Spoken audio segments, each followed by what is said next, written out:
નમસ્કાર મિત્રો, મારી પીકે ગુજરાતી ચેનલમાં તમારું સ્વાગત છે। મિત્રો, દેશ દુનિયાની તમામ તાજા ખબર સૌથી પહેલાં જાણવા માટે અમારી પીકે ગુજરાતી ચેનલને સબસ્ક્રાઇબ કરી નાખજો।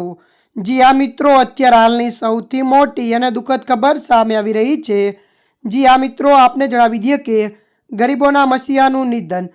જી હા મિત્રો, વિગતવાર આપણે વાત કરીએ તો ગરીબોને સસ્તી તબીબી સેવાઓ પૂરી પાડનારા અને ₹2 ઇલાજ કરતા ડૉક્ટર તરીકે જાણીતા એકેરાય ગોપાલનું રવિવારના રોજ 80 વર્ષની વયે અવસાન થયું છે। મળતી માહિતી અનુસાર આપને વધુ જણાવી દઈએ કે તેમણે 50 વર્ષથી વધુ સમય સુધી ખૂબ જ ઓછી ફીમાં દર્દીઓની સારવાર કરી છે।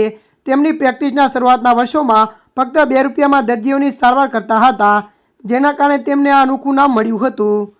ત્યારે મિત્રો, અત્યારે હાલની આ મોટી દુઃખદ ખબર મળી રહી છે। ત્યારે મિત્રો, હાલ માટે આટલું। મળીશું નવી અપડેટ સાથે। જો તમને અમારો વિડીયો પસંદ આવે, લાઇક, શેર અને સબસ્ક્રાઇબ કરી નાખજો।